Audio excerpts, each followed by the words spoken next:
Good evening, everybody. Welcome to Everything Vaguely Paranormal. I'm not even going to tell y'all what we were talking about right before we came on. Maybe it'll come up later in the conversation.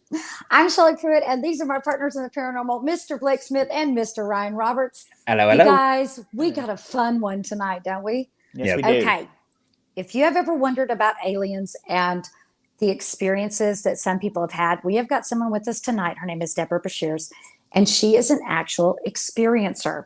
And we were fortunate enough to get to meet her at Paracon when we went, and she gave her topic was over aliens, UFOs, and I guess they're technically still abductions, but the people who experience them now go by experiencers instead of abductees. So whenever she agreed to come on, and she's a member of MUFON, you guys, you know how curious I am about MUFON, and MUFON won't let me in. I've tried. It takes a lot. I know. It's not that. They looked at her file and were like, oh, hell no. You're like, no, this chick gonna give us a bad name. Uh-huh. And also, not only MUFON, she actually does what's called sky watching, where they go out to areas that are known to have UFO sightings and actually try to see these things live and see what they can capture. What do you guys think? I love it. Oh. I'm intrigued. I'm Yeah. intrigued by the sky watching thing, just because been on the phone with y'all whenever I've been looking up at the sky and seeing a couple of things that don't quite make sense to me. So That we made you turn around and go back. Just yeah, y'all did. Y'all did. I talked about that 2 episodes ago. That's right. And now Ryan and I were both in for her talk at Paracon because we ditched Blake at the table. We're like, y'all, they're talking about UFOs. We got to go in there. We're like, UFOs, Blake, you got aliens, the we table? Yep. I was like, yep, I'll be here. I'll hold down the fort. Poor Ryan. Ryan was sitting there with me, and we're like talking. Oh yeah, we know about that. Oh yeah, Ryan's elbowing me, and Like, we hey, she said the thing. She said the thing. and I'm like going, she's giving a talk on it. Of course she knows what she's talking about. And poor Blake, I don't even think he realized we left. We just kind of ditched him. Yeah, I just looked up and y'all were gone. But that's okay. I wanted to go in there with y'all, but somebody had to watch the table. So I'm glad that I get to talk to her tonight because I'll be hearing it all for the first time tonight. So That's right. So it's all brand new to Blake. So should we go ahead and bring on, I want to introduce to you guys our special guest, Debra Breshears, who is an experiencer, a MUFON member, and Skywatcher. So hi, Debra. How are you tonight? Hi, guys. Hey. You are a brave Thanks for woman having coming me. on with us. Yeah, Brave thanks for woman coming on. indeed. I guess if aliens don't scare her, we certainly shouldn't, right? well, I'm sure she's done her homework on us first. She said that she watched a couple of episodes, and I she don't is a think brave she's done soul for enough if coming she on. still came on. So Debra, I want to know, first and foremost, you are a MUFON member, and this is fascinating to me. I would like to know, first of all, MUFON stands for the Mutual UFO Network, correct? Correct. Can you tell me a little bit about that, and how can I get in? Yeah. So MUFON is an international organization that investigates UFO reports from around the globe. It is the oldest and largest UFO investigation and research organization. And they have the goal of finding out that we are not alone in the universe. That is their goal. So MUFON is not just USA based; it is worldwide. No, it's global. Yep. That is so cool. So is there like a secret handshake? Because if I go to England and I'm a member of MUFON, will they know if I give them a certain handshake? There's got to be. Is there a secret code to like recognize other members? I don't think so. Okay. Shelley, this is the exact reason why your file gets rejected by MUFON. Okay? No, this is why they don't let me in. See, I really like the whole idea of societies and the being included and things like that. Because those Masons, they got them a secret handshake and they won't tell you what it is. So I was hoping MUFON had one of those, and I was hoping if so you'd show us what it was. But well, if it's secret, I doubt she would. So how did you get into MUFON, and how did you hear about it? So after my experience in 2017, I had to find out everything that I could. And I went down the rabbit hole, research, watching everything that I could, and that's what got me started. Who was one of the first people you met in MUFON, or how did you get connected with MUFON specifically? I actually went to Alien Con, and I've sorry, seen so you many hear of my those. dog. That's okay. Yeah, I went in 2019 when it was in Dallas, and they had a booth, and yeah, just talking to them. And if anybody is interested in this topic, I would really encourage you to join their website. They have so much information there. You can all of the histories, research, case studies. I mean, it's amazing. Every month they put out a journal of sightings and just, I mean, the information that they have is just really overwhelming. Plus, they represent us. It's a volunteer or nonprofit organization, and they represent us to Congress. So Really? they are, I didn't know they are that. helping with disclosure. Yep. Oh, wow. Wow. So I what did not you think know about it that. whenever all the stuff came out and they were releasing all this stuff where the government's going, yeah, they're real. But we're I'm calling excited. them UAPs now. Yes. Yes. UAPs, USOs. Yeah. That's They kind of changed. underwater or unidentified Yes. submerged objects. Yes. Yes. So Got one right. was MUFON, I mean, were they working with the To the Stars Academy as well as the U.S. government to get these things released? They have been working with everyone. Yes. Okay. Brian, you're gonna have to tell us what is the To the Stars Academy. To the Stars Academy, Tom DeLonge, who is actually a member of Blink-182, the punk band, he has always been super interested in UFOs, and he left Blink-182 to start the To the Stars Academy, which is all about disclosure and all about bringing forth these things to the public. And actually, the Tic Tac video and Military a lot of the one, yeah. yes, they were leaked by the To the Stars Academy before the Pentagon officially said yes, this is ours and this is what we captured. Oh. So. Yeah, I've worked with Yeah. Kit Green, Harry Reid. I mean, just people high up in the government that help come out with disclosures. Okay. So how did you actually become a member of MUFON? Did you just sign up somewhere, or do you have to show that you have had something happen, or can it just be the interest in it? Just the interest in it. Okay. Now, they do have a site where anybody who has had experiences that they have you fill out a paper survey, and they will get back with you, because they do have protocols that they follow. Go ahead, Blake. I was just going to say that's kind of where I wanted to go with the protocol aspect of it. So when something, let's say MUFON, I know that there's a portion on their website that it's like report a UFO, UAP, or a sighting of some sorts. So when that information is put in, MUFON receives that. What is the next step? Let's say it's in your area. What's the next step? A MUFON investigator, field investigator, will contact you.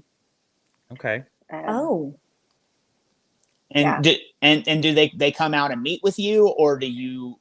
Yes. Okay. Yes. If you've had a sighting, or they even have experiencers on there that they come out and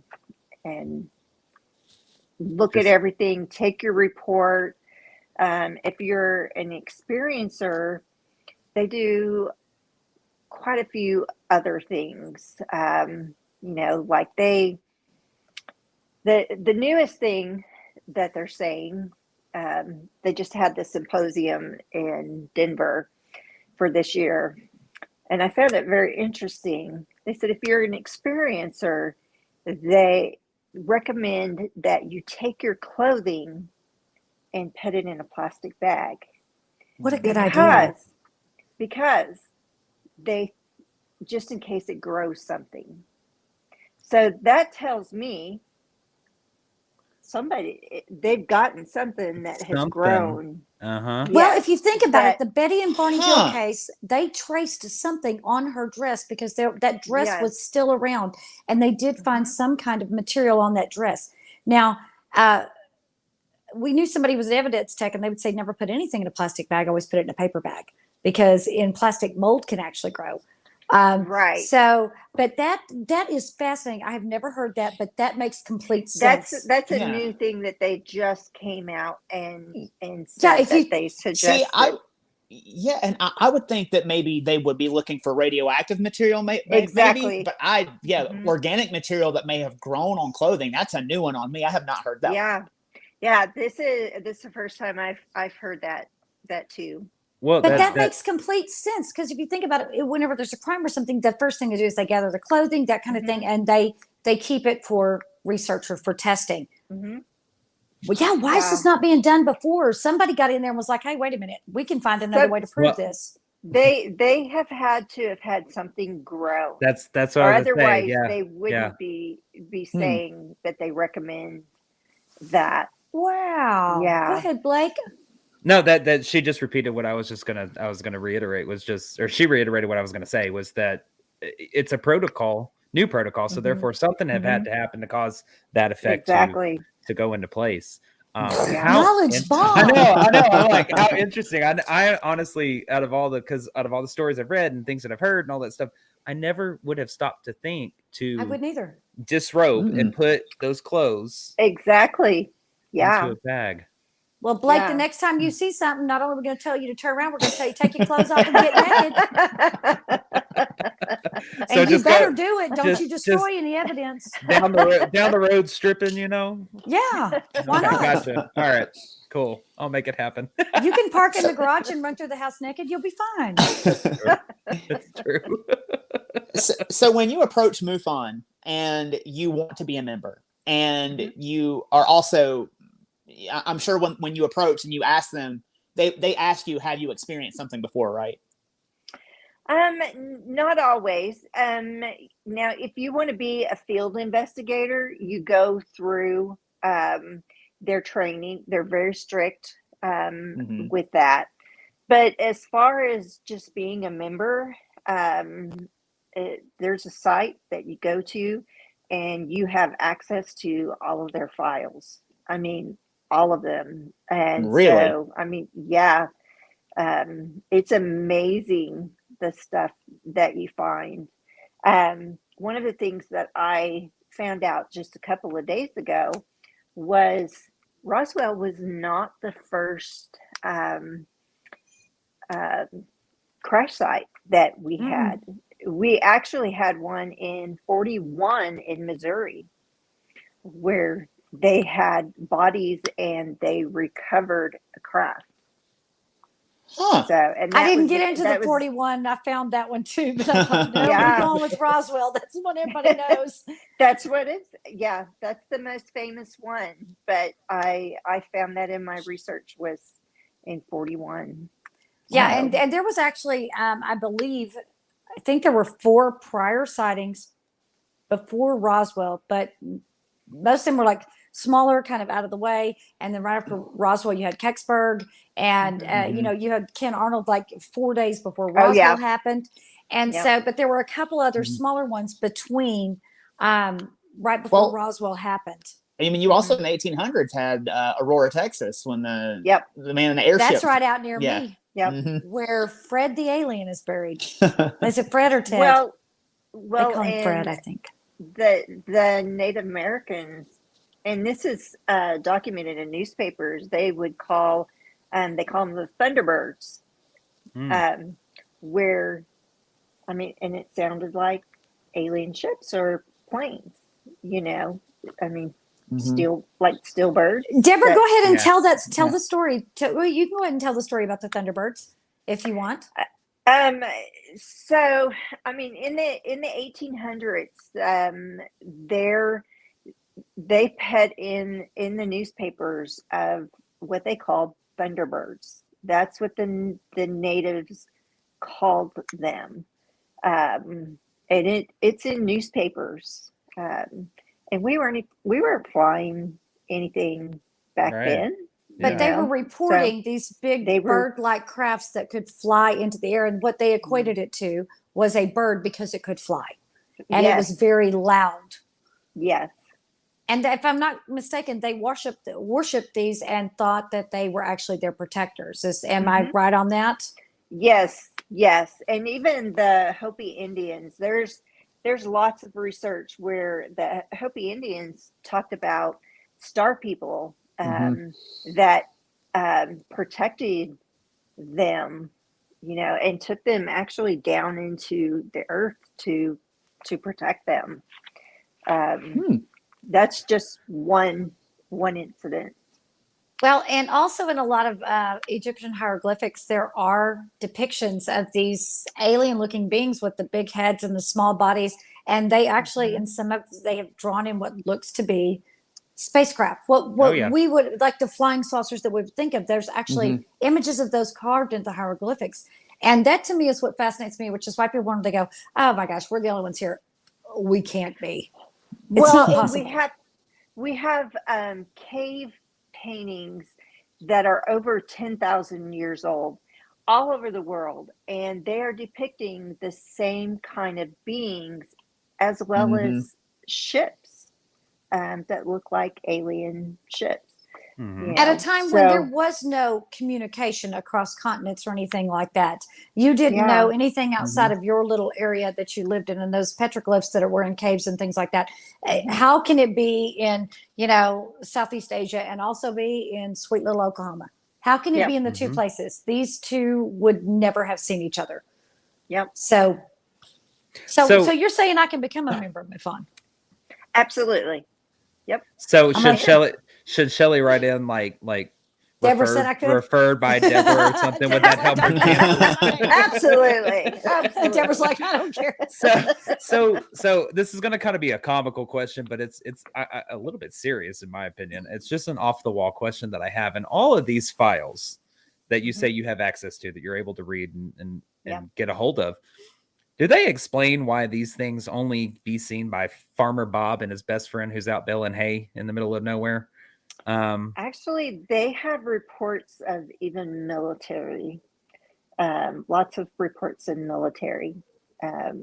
So it's just The lights over the White So- House, the Phoenix, the Phoenix Exactly. lights. I mean, Battle of LA. Yes, the ones that the news puts, the people that Right. put on the news, they find the dude who's drinking a beer and know. going, "I seen it."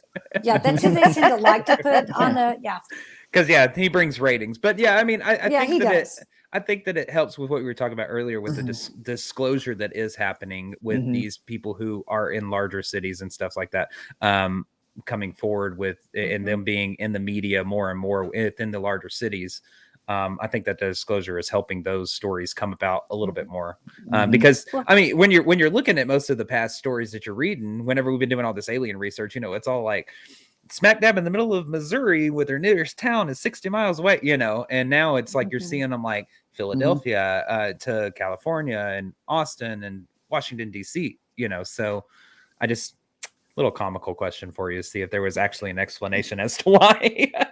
Well, and we've got astronauts, we've got presidents, we've got retired military that are getting at the end of their careers that are coming forward, and these are legitimate people who know. You've got Bob Bigelow, who had a contract, billions of dollars contract with the the government, military. that came out and said, yes, they are here. They're under our noses. So, I think it was Ben Rich, who was over Lockheed Skunk Works, said the same thing. I mean, it's high-ranking people that are coming The forward. people that would be called credible witnesses, Exactly. right? Yep. It's not Farmer Bob and his best friend. Yes. It's Go ahead, Brian. And I was going to say too, that's what I like about this disclosure, kind of like expounding what we were talking about a minute ago, is I feel like up until now, they would try to put Farmer Bob and his drunk That's buddy exactly on. where I was going. And they Because- they did do that. There was a lot of trying to discredit people, disinformation, there was a conspiracy to shut this down, and they can't deny it any longer. Everybody's got cell phones. There's too many people that are having experiences, like Dolores Cannon. There's a lot of people that have studied this and done regressions. Dolores Cannon did thousands of regressions. There's been Dr. Lear had taken implants out of people. I want to talk about some of those physicians. implants too. I didn't mean to interrupt you, because we're going to talk about a few implants. You being a nurse and all. Continue on. I'm sorry. I just want to tell you, I want to talk about that too at some point. Don't let me forget. Well, I mean, we just have a lot of research that is proving this finally. Yeah. Like at this point, it's undeniable. Exactly. When you actually have the government entity that is supposed to are the ones who tried to sweep under the rug for so long coming forth and saying, we don't know who this is. It ain't us. It ain't another country we know about. We don't know where these are coming from, but we're kind of worried about this because of national security. That leaves a lot of credence to it. And now people, I think, are really starting to take it seriously. It's a point that I don't remember if Ryan, you were on the phone or if me and Shelley were on the phone that I actually made that you pointed out, Debra, was that I think that they're being forced. Their hand is being forced to release this, forced to disclose this, because as you said, everybody has a cell phone now. There are cameras everywhere. And what's the first thing that we do when something major happens? We pull out the camera and we start recording. Exactly. And so I think it's causing this forced disclosure from the government to come forward and go, just as Ryan said, they're not this country. They're not us. We don't know who they are. And we've got people all around the world doing CE5s, which is sky watching, and documenting these encounters. So do you, now I got to tell you, I have a little bit of a problem with this thing in particular, as far as the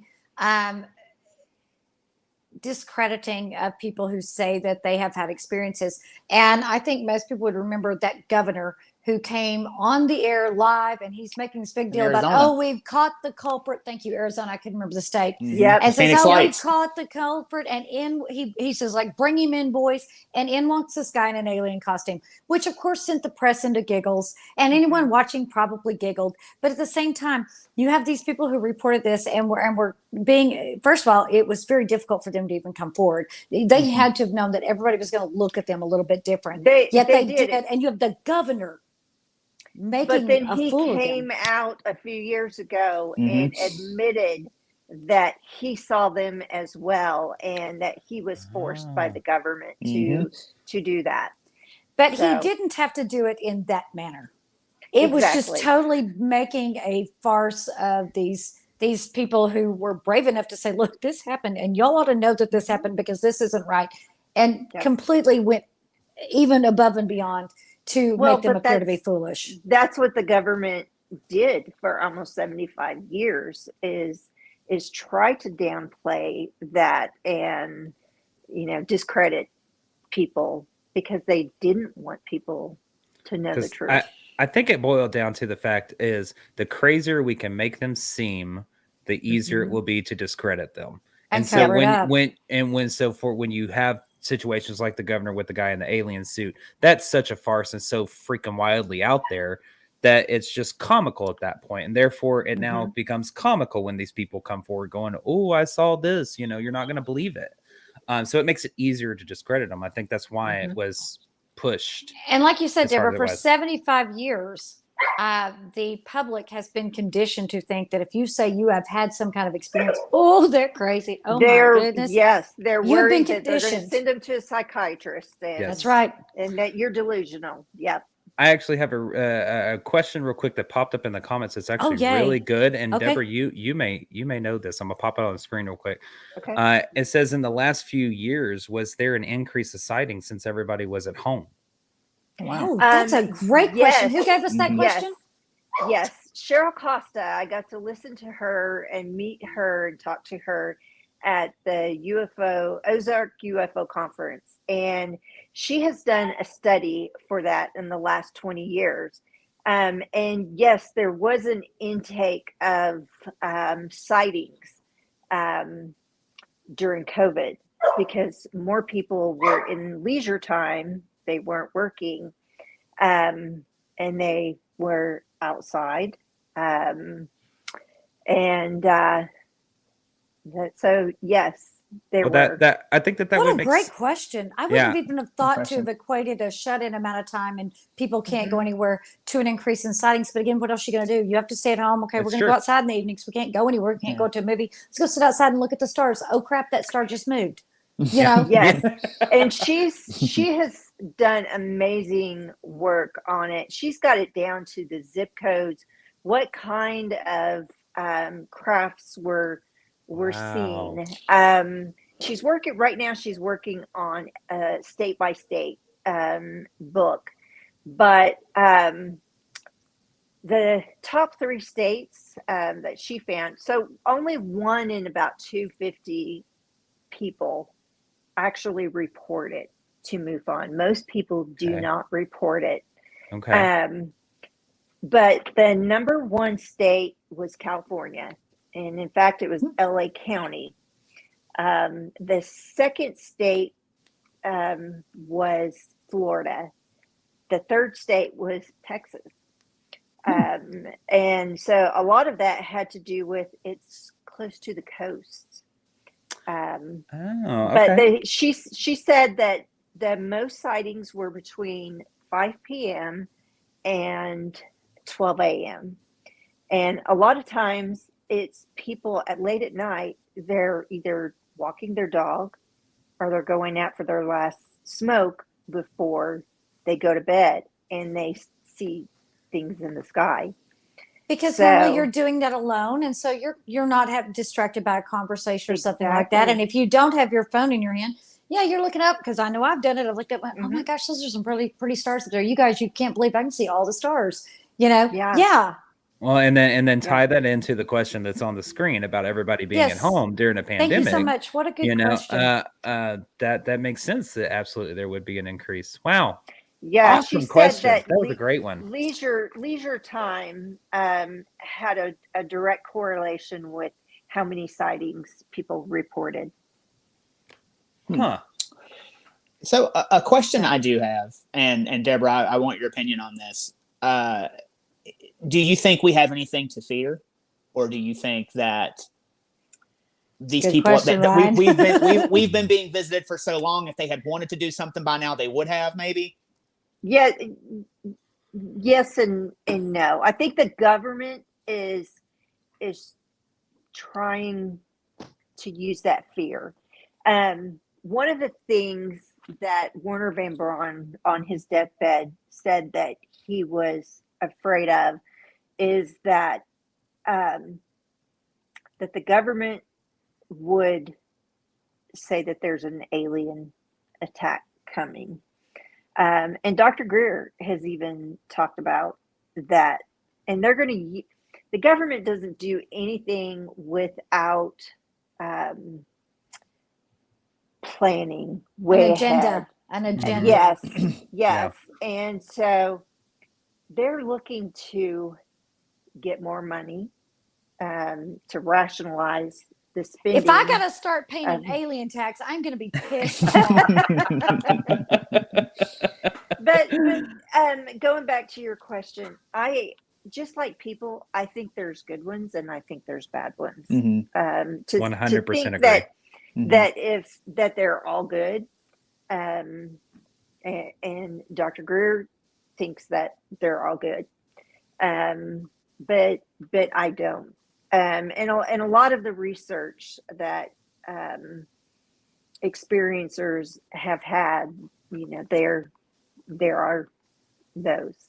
So So So, guys, and any other MUFON questions? 'Cause I'm about to jump into a different one. no, because I was about to just roll on to the next Well, subject. you and go ask ahead and her roll into it then, Brian. Go about ahead, Ryan. if you would be so Or willing Blake, or whoever wants you're an experiencer, mhm. and if you would be so willing to share your experience with us. This is what we've all been waiting for, Deborah. We- We didn't want to just ask you to just jump in right off the bat. But this is what, because Blake has not heard it. Ryan and I have. I have not. And so Blake Okay. is waiting with bated breath. Okay, so my very first experience, I was about 4 years old, and I saw the Hat Man. The Hat Man is a shadow person that people, and they typically see this person around 4 or 5 years old, completely black. Some people report that he has a top hat. Other people say fedora. Other people say it's a cloak. But it's always people will wake up in the middle of the night. They're standing at the end of their bed or in a doorway. And Leslie Kane has talked about that. That's usually when that starts. And that's the first thing that people having experience with. And I call them the watchers because all they do is stand in the room and just scare the shit out of you. It's basically what they do. It scared the shit out of me, I guarantee you. Yeah. And when I'm sorry, I went, the watchers. Okay, so you said watchers. That's something Ryan and I have gone into in-depth discussions on. Do you think these watchers are same time plane, different time plane? Do you think that they're kind of emissaries or for the aliens or? Yeah, I think they're dimensional. And it's just a lot of experiencers. Kathleen Martin and Leslie Kane have done a lot of research in that with experiencers. And a lot of experiencers have that. And it starts around 4 or 5 years old. Do you think And they're that picking? was my first experience. I think they're coming in and just checking on. Okay, but since the experience have this, that's what I'm saying. Do you think they're coming and they are choosing? Do you think they're making choices, or just kind of there to go? I Okay, think just like so, they found that 60% of experiencers, it's generational. They follow generations, and I've had family members that have had this same shadow figure that they have seen. I am the only one that has come out and let them know, tell my immediate family about my experience that I had. So in 2017, I had this really weird dream of being on a ship. And I'm not quite ready to really go into that. that's okay. I only talked about that in my UFO support group. But I could feel my body being completely horizontal and being placed in my bed, and I felt my body, the intention of me laying into my mattress, completely horizontal. Okay. Yes. And it caused me to open my eyes. And when I opened my eyes, there were 3 gray aliens with just huge, huge eyes. They were between. Were they the classic grays that everyone describes seeing, or were there any variations to them? Dark. They were kind of a dark gray, brownish color. Okay. But yes, I mean, the eyes are so big; they're absolutely terrifying. They were varying heights. There were 3 of them, and they were between 4 and 5 feet tall. They were on the left side of me. The one farthest away from me telepathically, I heard, "She's awake." And as soon as he said that, they all three looked straight at me like, "Oh no." And the one that was closest to me, like a blink, was immediately just inches away from my face. Absolutely terrified me. And I felt like him looking into my eyes, I was supposed to forget, but I didn't forget. I just closed my eyes and scared. While they were in the room was just completely lit up, like the light was on. I closed my eyes, and I for a long time I was afraid to open them, and then when I started to slowly open it, the room was dark again, and I reached over and I turned my light on, and I like was waiting. I was just shaking, waiting for my grandkids to get up, because I was just like, had to tell them what happened, and I was terrified. I had my daughter come in, and I grew up Pentecostal without a television, nothing, until I was 17 and I got married. So I didn't know anything about any of that stuff, even though I had a sighting when I was in 1973, 74. We had neighbors who came over in the middle of the night banging on our doors to come out and look and see a UFO. I didn't know what a UFO was, but we all went outside, saw this, and then I went in and went back to bed. What it looked like? It was long and kind of oblong, and it had lights on the side of it. No sound, sound at all. But back to my experience, I had my daughter come in, and I don't know why, but I was just like, "You've got to look over my body to see if there's any kind of mark that I can't see."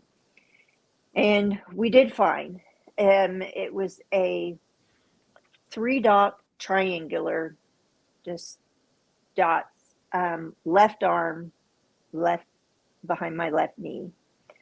And two separate places.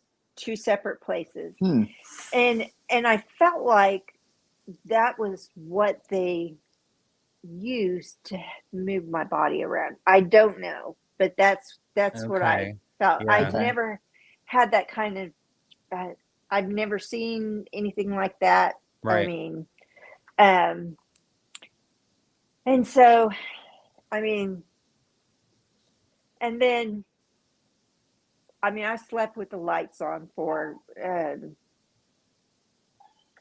few days. Yeah. Understandably. Yeah. Yeah. And then when the next night, the night that I finally turned my lights off, over my bed was this mantis being. I'd never heard of a mantis being. And it was neon colored. It was beautiful. But it was just kind of about this far away from, and just floating kind of over my bed, like it was protecting me. That's the feeling that I got, was love, and I'm protecting you. And I could go to sleep. But it was beautiful. When I started doing my research, I found that there is an alien that is a mantis being. And then I found out that a lot of experiencers have these triangular dots on them afterwards.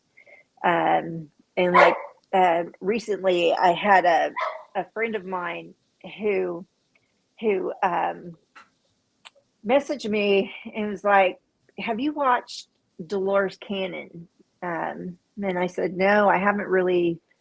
I've heard of her, but I haven't followed her work." And he told me a video to watch, and he was like, "She talks about the markings that you had on experiencers, and you Wow. talked to over 1,000 people." Wow. And it was shocking and amazing to me to find out that, not knowing any of this stuff, that I was having the same kind of experiences that, all these people had. So, yeah, that just caused me to try to learn everything that I can, and reach out to people, support people, go to conferences, talk to these people. What got you into this? What was your first experience? And I couldn't believe how many people told me that their first experience was the Hat Man. So, and all over the world, people talk about that. We've actually had somebody in the comments say that when they were 5 years old, they saw the Hat Man. That's what Kathleen Martin and Leslie Kane, they talk about that it usually starts around 4 or 5 years old. And another funny thing is my parents would tell me I was a sleepwalker when I was little. I mean, they would put locks on the doors because I would wonder. And it makes me wonder, was I actually sleepwalking, or was I put somewhere else, and just I didn't know. I don't believe that I was supposed to have woken up in my experience that I had. So to touch on one thing that you said kind of a little bit way back about the generational experiencers or experiences, do you think that it's, I guess I can answer my own question with it being generational at that point. So you're kind of saying that basically when somebody is born, that if their generation before them has had experience, that they're more than likely kind of predisposed to some type of, they're more than likely going to have an experience at some point in their life, because you think that there's someone in their family had to that line. That's what the studies have found. 60% of the people, it's generational. And when I came out and started talking to my family, even my parents talked about seeing a large globe. We lived in Northern California, that landed in a field that actually that the military and the police all blocked it off, but yet they saw this huge orb landed in a field. So sorry, I don't mean, Ryan, I didn't mean to cut you off. We have a question, a question in the comments that I think is really good. Can you experience the Hat Man as an adult? Yes. I don't know if my kids care about me telling this, but my adult children have seen. Ask for forgiveness. It's okay. So. You didn't have to say it was your kids. You could have said that, hey, it has been reported people have seen it as adults. Good question, Sweet Melissa. Sweet Melissa, she likes to ask questions. I like whenever Sweet Melissa pops on the screen. Good question, Sweet Melissa. I was thinking the same thing, because, child, you had me looking for 3 dots on my arm. I'm like going, and I have 3, but I think they're just 3 freckles that just got a little too close together. But I started looking. Okay, so mine disappeared. Mine disappeared. Oh, wow. Oh, okay. So Brian, go ahead, because I'm about to ask a question. I'm saying I have a lot of questions, so all right, I'm gonna start with this one. So you were talking about the Hat Man and experiencing the Hat Man. Do you feel so? And based on what you said, and correct me if I'm wrong, I feel that you're leaning more towards these things being interdimensional, Yes. that people are experiencing. So do you Yes. think that the Hat Man that people experience is a lot related to the shadow people that people experience in haunted locations? Could they be similar? I think they could be similar. I think they're interdimensional. One of the things that MUFON has found when people report crafts, that the ground, it smells of sulfur. The ground is some radioactive, but as paranormal investigators, I'm sure you guys have experienced that when people talk about they think it's a negative entity, they have a sulfur smell. Yeah, and if they you have think it's smelling sulfur, demonic. it's usually not a good thing. Not a good time. Because Yeah. you don't smell Yeah. that very often. Yeah. It's extremely rare. Yeah. So yes, I think that it could be. So now when we're on investigation, we smell that sulfur. We're like, Now I negative gotta worry if it's entity an alien. or alien. So, and another question that I had too was, you said that you've heard telepathically say it's awake. She's awake. Yes. You heard one of them Yes. say, was the Brian's voice going to ask my question. was the voice mechanical, or was it like someone like us speaking to you right now? Just like you speaking to me right now. I just heard in my head, she's awake. Okay. So let me follow up with that, because my question was going to be, you said that you could hear it telepathically. Could you discern male or female? Because you said he. You said you. I've he. always, I felt like they were male. They were male. all If of you it. had to give them a That's what- gender, whatever it leaned more toward. I more male. Okay. So we're I saying don't know why.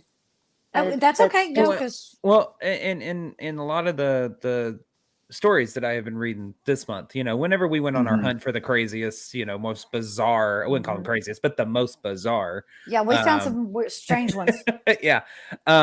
It was really strange that now that you mentioned that you felt that they were male, that in the stories that we had where people actually went aboard a craft of some sorts, most of them felt that those were male. And when they got aboard the craft, that's when the females came forward, and they were more the ones who did the procedures or the taking care of or looking after, however you want to label it, of these people who went aboard these crafts. So that's kind of like interesting the that you say hunters that. and the gatherers. Yeah, kind of. It's interesting that you say you felt they were male, because that kind of correlates to a lot of the stories. That's what I picked up. What was the word you Yeah. said? He. And I thought, oh, that's interesting, because I've actually heard that before. Yeah. So I'm gonna jump real quick, because I told you I was going to ask about this. So you were saying that it's generational, and my question becomes, how do they follow you generationally through? Is that because there's potentially something that is an implant, or they have done some kind of, do you believe there's some kind of DNA altering that goes on that could potentially allow you to be tracked? Let's just run down this rabbit hole, because y'all knew I was going to do it. You knew I was going to ask this question. So the research has shown that they think that they're monitoring health-wise, environmental, and I don't know if that's just that they're guessing, but that's, we don't know really. That I haven't really found the answers, other than that they say that it's generational. So have you had any strangeness? Okay, let's not say you. Let's say, have you ever heard of anyone who has been a generational experiencer? I won't say abductee. I know that's not the correct word anymore. A generational experiencer that's maybe third or fourth. Do you know of anyone that has had something different in either their blood work, or something in their physical makeup, or perhaps even something that has had to be removed from them? I don't know. Okay.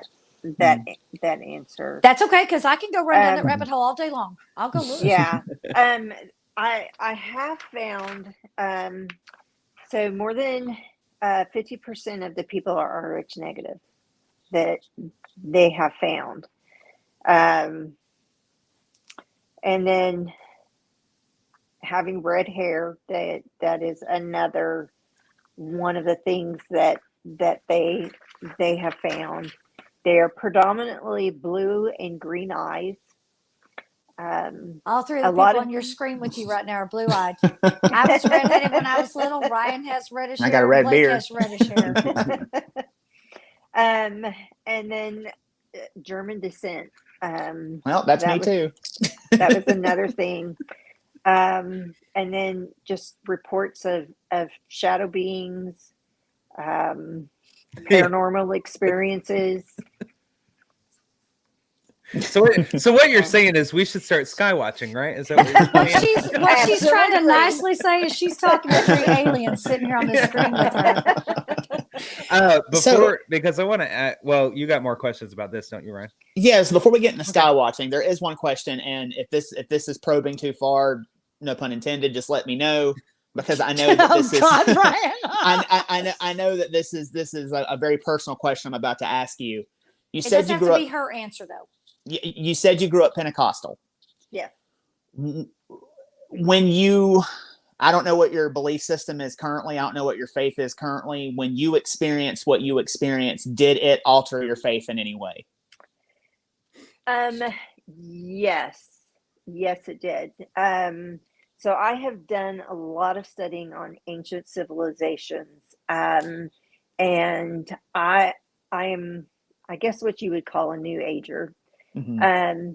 But the oldest text that we have is the Sumerian, and they talk about the Anunnaki, Enki, and Lil. If you read the book, Eric Van Doniken.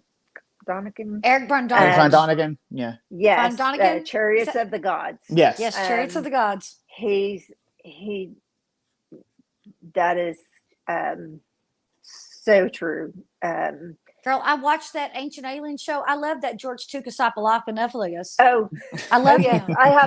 I have his picture up here with him. I love him. I love him. Awesome. And I have to tell you that Mr. Snuffleupagus just sounds so out there, but whenever he says something, all of a sudden you go, oh my God, he's making 100% sense. And then then he pops off with something else. You go, wait a minute, Mr. Stupid Copalopoulos, you've gone too far. You know? This is the exact reason why me and Shelly and Ryan will never be invited to. That's why they won't let me move on. I can't say Mr. That's the reason why. Yeah. It starts with a T, but it sounds like an S. I don't know how you say his name. I do have one question. Huh? Succulus. It's Succulus. not Succulus. Succulus? Let's have all those letters then. That's a lot of letters for Succulus. Okay, I'll get it right from here on out. There is a question in the comments, and Debra, this is for you. It's just ask: Have you had more than one experience with a grazer? Or is that your only experience? That is my only experience that I have had. Okay. But is that enough? Is that you good? I am good.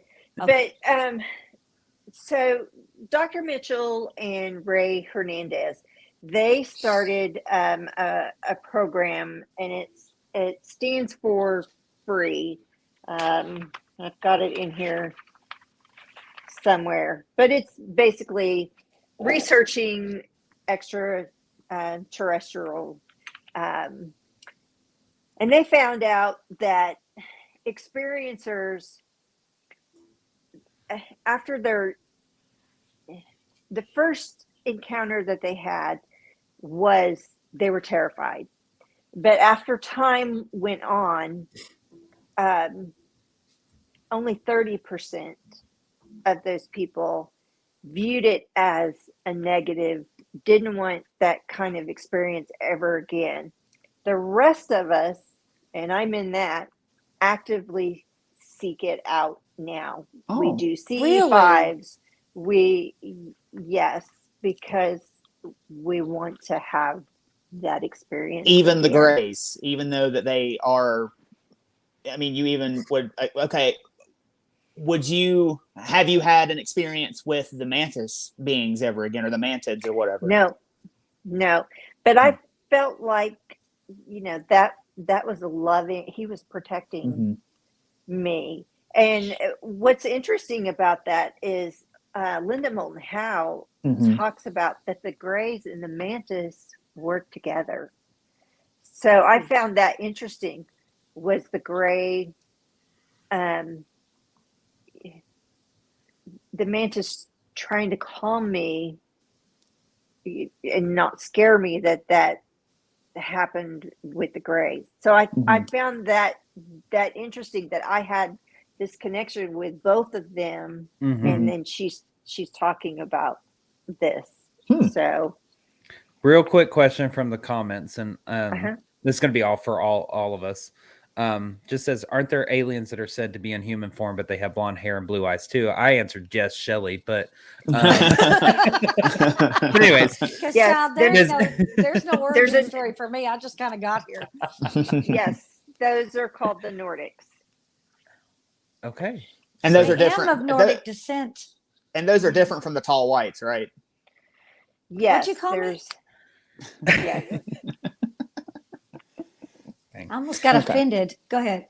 I don't know what a tall white is, Ryan. You're going to have to explain that to me. They are aliens that supposedly live in the desert and work directly with our government to give them technology. And a lot of times people claim they see them in Vegas. That's what, because are they those little stick walker things you see caught on camera? That real sticky looking. Oh, you're Do you thinking think that of looks like it's the same?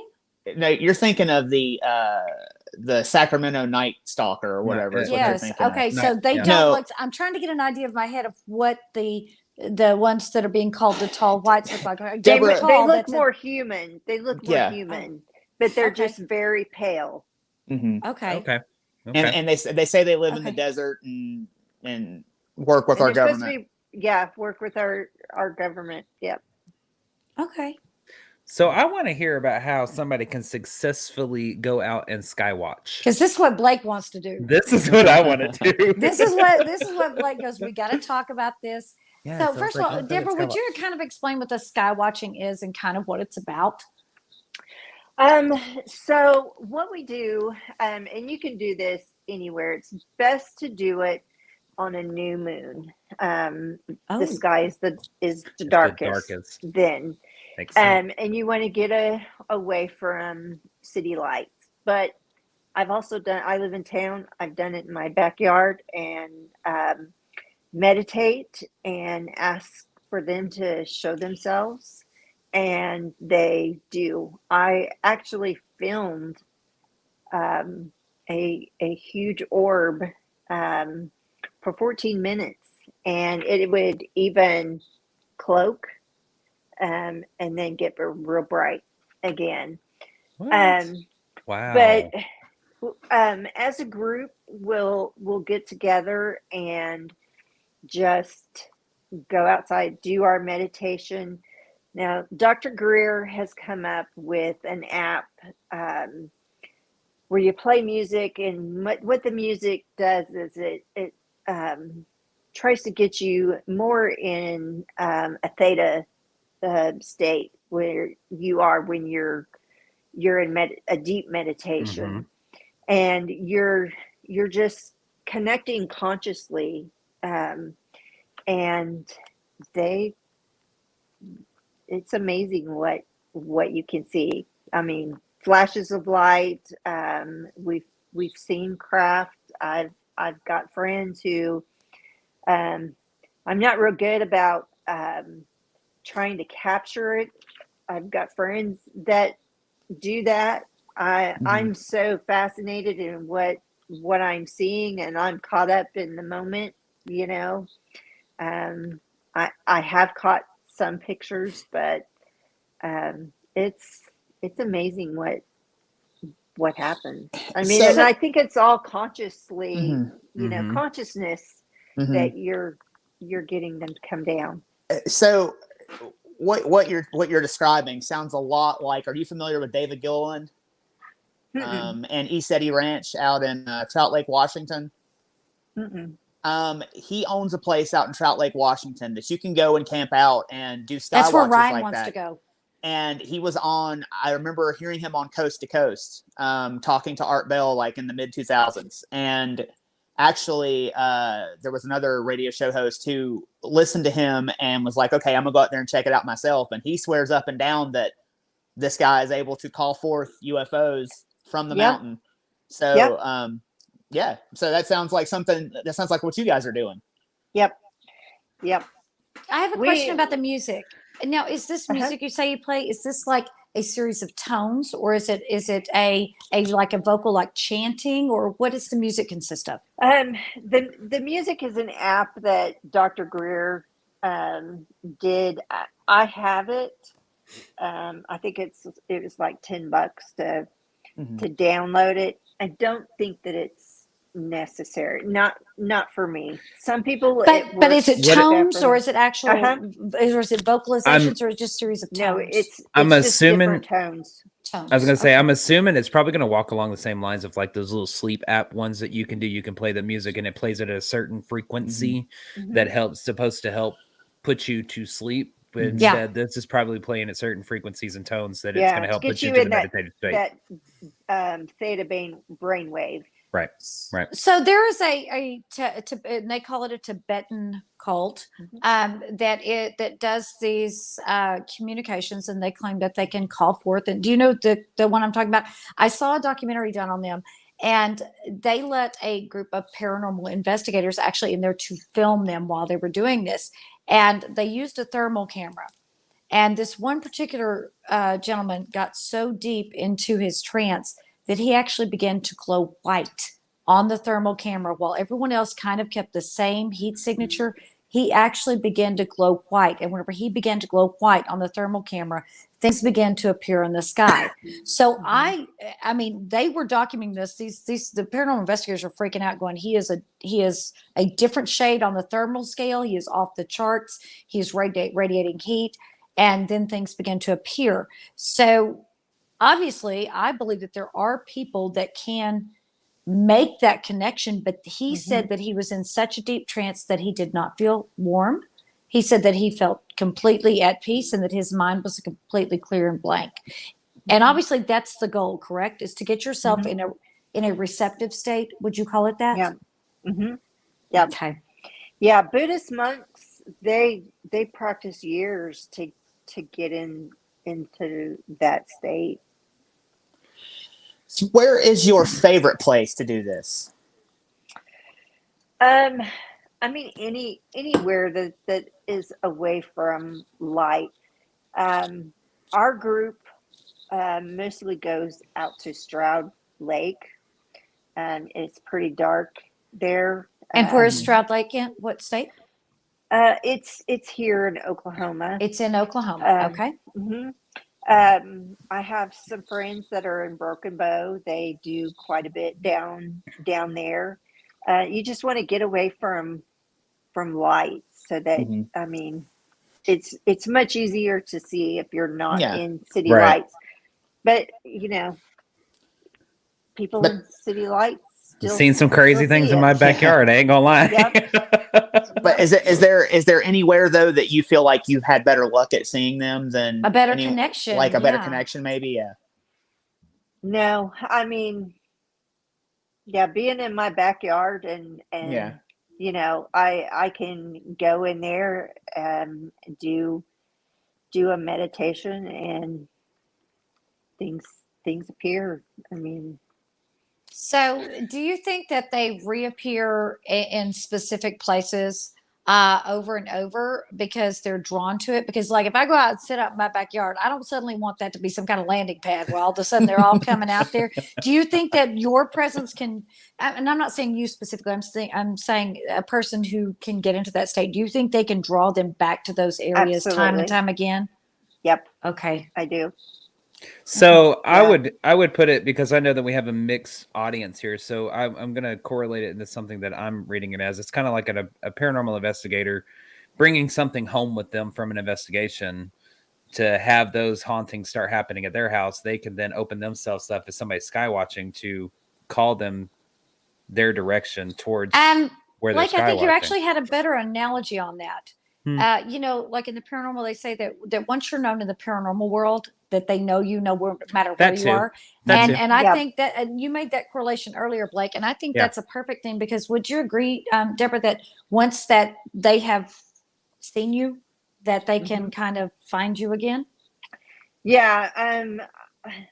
When we do private investigations and people, I try to, this is the way I explain it to them. When people are sensitive to the paranormal, it's like your essence glows, and just entities see that, and they know that, you know, you can feel them, and so they give you information and, you know, contact. I mean, that's they can how sense that you're open to it. Yes. Yeah. So in your experience, and I know you said you didn't want to go too far into certain things, you can just give me a yes or no, or if you don't want to answer, you don't have to. Do you feel like you were given any information in that time that you were physically, I guess, imposed upon? You know, it totally changed. I became much more positive, open, and it was like a spiritual experience. Awakening of sorts? Yeah. Okay. An awakening is a very good analogy of that. It's like I woke up from an amnesiac slumber, if that makes any sense. So you know, the more you sense things, the more you see. You know, like paranormal. You know, once you see things, you notice more and more. It's like you're just awakened. And you're more open-minded to it and more receptive. And okay, so you did feel like you might have been given, and I know you don't want to go in too far, but you might have been given a little information that kind of said, hey, wake up, this is what's going on, and be part of it, and love it, live it, and experience it if you had like a spiritual awakening. Go ahead, Blake. I'm sorry. No, you're fine. You're fine. I was gonna let you finish. We just have another good question in the comments. Yay! And I actually came up one with myself that goes into a theory that we listeners first share. Huh? Oh no, I'm gonna do first. listener first. So the question for you is, or any of us really, but I'm gonna let Debra kind of take the lead on this. Do you think it's the same ones each time, like same beings each time, or it's different beings, maybe same species of aliens, or do you think it's different ones each time that they come back? And pick up on your connection. Oh, that's a good question, Ken. I don't know. Okay. I don't know. Fair answer. But technically, you have had two different ones. You've had the mantis and the gray. That would lead me to think that even though they may or may not work in tangent together, I would think if they kind of like in paranormal, if you know one, you kind of know all. That's a good question, Ken. Well, so my question that I came up with, it lends into a theory that I know me, Shelley, and Ryan share on other aspects of things. In the research that you have read, do you find that it's more marginalized people in society that are having these experiences than non-marginalized people, minorities, or females?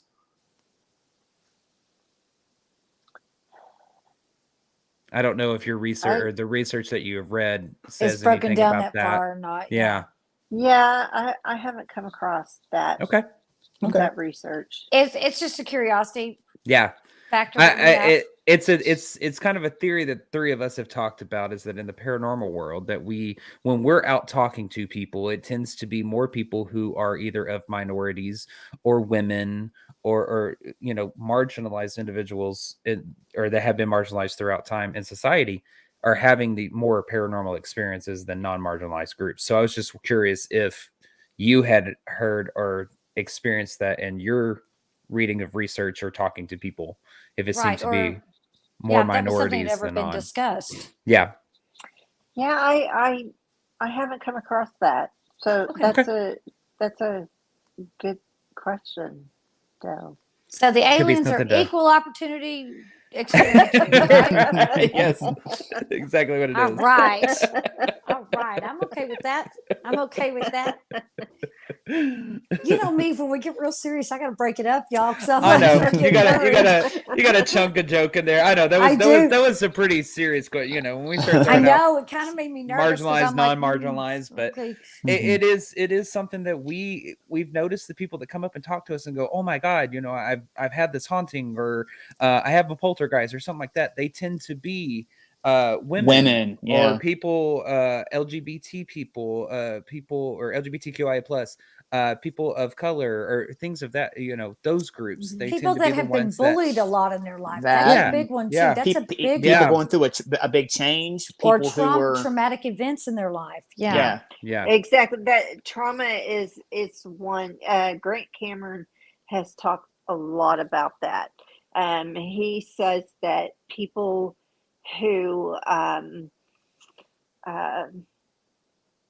have oh, my mind just went blank. A high experience The of Traumatic trauma or Yes, trauma experience. They are more like psychic and sensitive to the paranormal.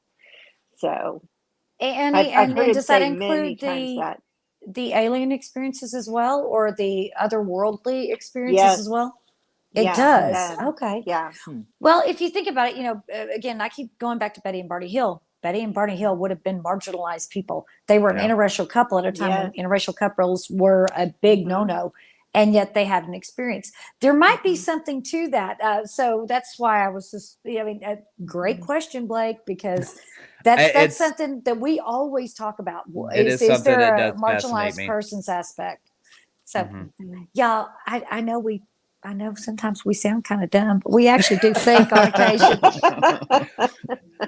We have some Let me speak for in-depth me. talk. I sound kind of dumb. We have some in-depth talks every now and then. We actually do. So, Deborah, tell me if there was one thing that I need to know about experiencers, and because I'm the kind of person you've met me. I just ask a question if I have it, and I don't usually have a filter. I'll be like, okay, so tell me this. You know, what would be a question that I should ask if I wanted to get the most direct answer? What would be a question that they would normally feel comfortable answering for me if they are an experiencer? Would I just ask, what was your experience? Because I know some people are kind of a little bit, well, yeah, I don't really want to talk about that. But if they had something happen, what would be the best way to go about asking them about what happened to them? Most people that I have met are open Or open? to that. Yeah, because we don't mind sharing that, because it's really important that, and especially to me, it's important that people know they're not alone, you know, and Absolutely. there's a support system out there for them. And if people don't take anything away from what we talk about, it's that they're not alone, and none of us are alone. We've never been alone. So that's So is there like a national organization that they can go to, I mean, besides maybe the MUFON website or something like that, where MUFON website, I would assume maybe has those resources that if they have They had an do. experience and they Yes, need they do. help and, you know, they want to reach out or something like that, they can go to the MUFON website and be able to find those resources. Yes, they have that, and then also I found my group on Meetup. So just Oh, really? Google, you know, UFO groups or paranormal groups, and you will be surprised at what you find. That's I Googled that and found my UFO group. I found OPA, started going to both of them, and you know, now I'm a team member with OPA, and So yeah, just Google it. If you don't have one in your area, start one. Yeah. Because there's people out there that need this support. Well, and So I was on, messing around on the MUFON website. I was honestly trying to figure out how to sign up. I'm gonna go play around a little bit more. I ain't gonna lie, I was trying to. Now she tells me there's files out there I could get my hands on and I can read. Oh, right? yeah. Yeah. I'm totally gonna go sign up now. Yeah. they have the map on there that you can track UFO sightings. Yes. Or UAP sightings, stuff like that. Yep. I was like, oh, let's just play around in here, and I zoomed in on Texas, in my little corner of East Texas, and zoomed in real far. There was one like 0.2 miles down the road from where my house currently sits, and I'm like, you have got to be Maybe kidding that's me. the one you saw that night that we It told you could to be. go around and go I don't chase know. it. So Deborah, go ahead. Tell your and remember Cheryl Costa, she talked to Congress. Marco Rubio had her go to Congress to give the information. She says that 1 out of 250 people are the only ones that are reporting it to MUFON. So and for every one that reports, there's probably 10 that don't. Exactly. Yeah. Because of the stigma that is, and there is still a stigma attached to it. Because, like, again, we've been conditioned to go, oh, you say you saw an alien. Sure, you did. Yep. But I have talked to several people who are experiencers. And I'll tell you, when I was talking to Ryan and Blake, and I said, we were like, okay, we got to have Debra on. And I said, the one thing that rang true was when I watched you tell your story. And it happened again tonight. And maybe it's nerves. And this is totally a compliment. It completely lends to your credibility. Your voice kind of wavers whenever you get to the one part about whenever you're describing what they look like. And I don't even think you do it intentionally. I see you replaying it in your head. And when we got back to the table and we were telling Blake about your topic and your discussion that you had, I was like, she came across to me as so credible, because in that moment, we all know that if we're telling a story and there's one part of it that gets us, we get that little kind of, okay, here's what it is. It's that moment of hesitation. Like, should I say this? But this is what happened. And your story rang so credible and so true to me. And again, based on what I have, other people that I have talked to that have had experiences, that has always been the case. That tiny moment of hesitation before you tell me what you saw. And that's always that kind of, okay, here's the make or break moment. That's the decision moment. Is the person I'm talking to going to think that, okay, they're going to believe me, or, oh, she's going to be walking around going, okay, and walking off going, all right. And we're not even going to make eye contact anymore. That you come across as so credible. I think you are a great representative for experiencers and MUFON members. I really do. And your talk had impressed me so very much that's the first thing I said to these guys. They can tell you. I'm like, we got to get her on. Me and Shelly were like going off, like, you hear what she said about this? It was me in the middle of the table, and them two just, oh my god. And I was like, and Shelly's like, we got to have her on. I'm like, guys, we got people in front of our table. Can you say hi to them? And we're like, wait a minute, we have to tell you what you said about this first. We're like, hi, we'll be right with you. Like, this was so fascinating. You have to hear this part. Yeah. They just raved about your. Only my second time coming forward. Really? That was only your second time to ever tell that story? Well, you know what? I'm going to give you all the credit, because I have told these guys, if I ever see something, I'm not saying nothing, because they think I'm crazy as it is. They would never view me as credible. I mean, no matter what, I would not, because I joke around and I make a lot of jokes, and I don't think I would be viewed as being credible. They'd be like, yeah, whatever, Shelly, we've heard, we're not believing that crap from you. I wouldn't come across as credible. Hence why your MUFON file is denied every time. They They're like, no, we're not, no. But I give you all the credit, because that's a difficult story to tell. Yep. And If you were to experience this again tomorrow, if they were to come to pick you up tomorrow, what is the one question you would ask them? I wouldn't want to know why. Like, why you, or why are they visiting, or why me? Why me? I think that why is just a loaded question, just why across the board, why me, why here, why now, why, what do you need, Yeah. What's Hmm. the purpose? What? So do you feel like there's something a little special about you because you kind of got picked? I would think they'd be like, y'all ain't been picked. Hey, I yeah, no, it's kind of got to give you a no. little feeling of being special, doesn't it? Little. This is something that doesn't happen to everybody. Like, I know that, like, whenever I catch a shadow figure on camera, not many people can get that, but I can. I feel a little special. It's got to be a little something that makes you feel like, hey, there's something really cool about me if this is able to happen. Maybe. I don't know. She's going, know. nope. Hey, you know what? You feel how you feel about it. And if the answer is no, then answer is no. I don't think I would feel special if it happened to me. That's just me. I think I'd be terrified out of my mind, in my opinion. I was terrified for a long time. My poor kids. I mean, I slept with the light on, and I was actually seeing, or afterwards, I was seeing orbs in my room, and I was absolutely terrified, and I couldn't. I mean, I slept with my phone next to my bed, and there were a few times that I screamed when I saw it was red orbs. And my sons would come running in, and I actually videotaped one night, 3:00 in the morning. Oh, wow.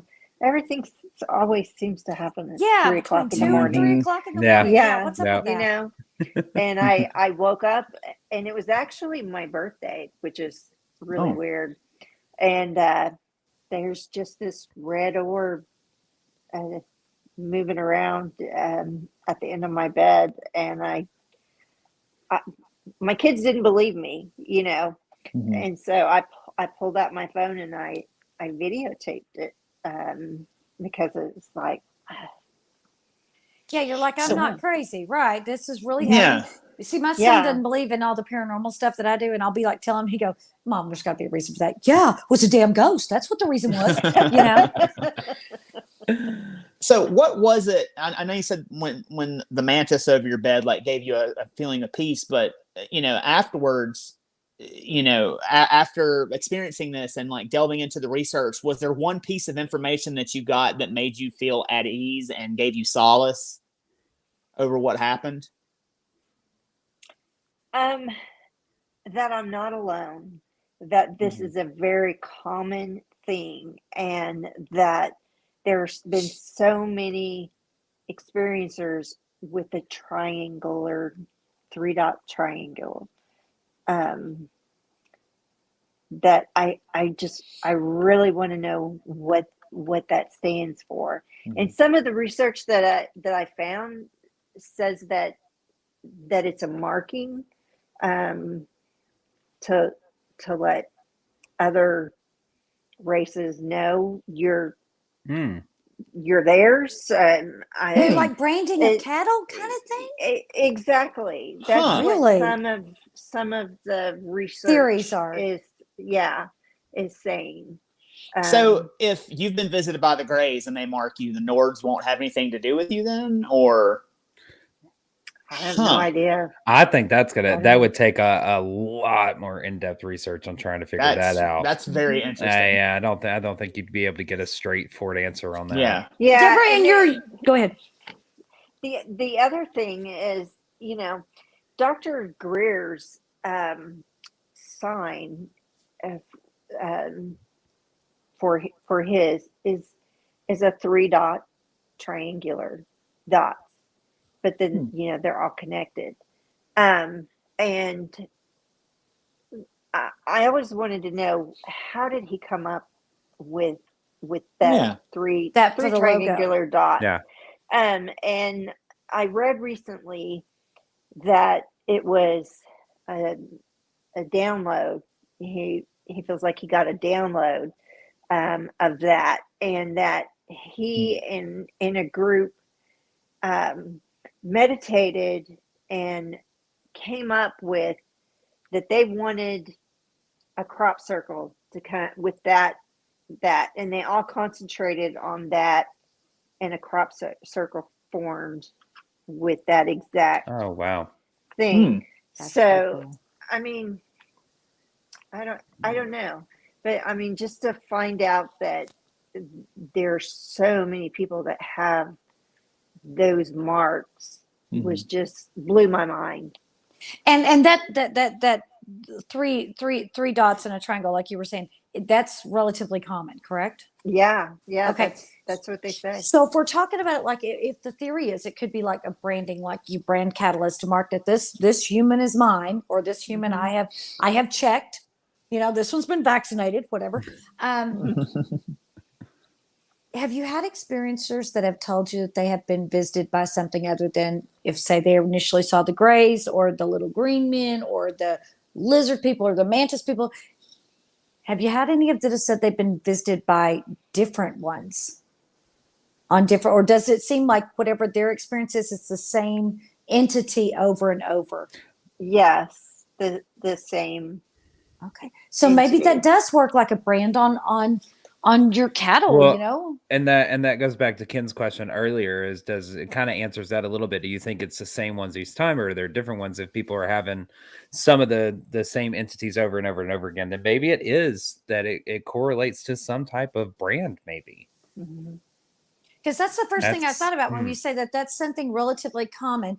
And of course, the most common that I've read about or I've heard about or talked to people about is about the grays. And the grays seem to be the most prevalent in abduction and experiencer stories are the grays. Well, and they say that Eisenhower and even his great granddaughter talks about that he Yes. made a pact He did. with the Greys to abduct people. Yes. For technology. And I actually am friends with her on Facebook. I've been corresponding back and forth with her. Unfortunately, her schedule did not allow. Guys, I'm working on her. That's cool. Yeah. Yes, and she does talk about that. And there's lots of things that if you see interviews with her that she does say, I'm not here to protect anybody. My grandfather made a pact. Exactly. Yep. So that's we've kept Debra for about an hour and a half. Do we have about one final question? Does anybody have a good final question for her that we can ask her? Go Can ahead, we come Ryan. with I you? know it's you. Can we come with you to Skywatch? Absolutely. I am love up for to. Skywatch anytime. Okay, So awesome. we will I be love back in doing it. Oklahoma. When Blake? When will we be back? We'll be back in Oklahoma? Oklahoma at the end of September for the Paracon. Yes. For September 30th You think through we could October throw the in a 2nd. Skywatch one of those nights? No, we're gonna be so Hey. busy that weekend. We might have Child, to make a special I trip don't though. sleep. Okay, we can make a special We should trip. make We a can go up a special day trip. early. I don't know, man. To I go think, Skywatch with Debra. That would be I think it'd be cool if we could go out into the Chickasaw or is it Choctaw or Chickasaw Nation? I can't up in Sulphur. That's Chickasha.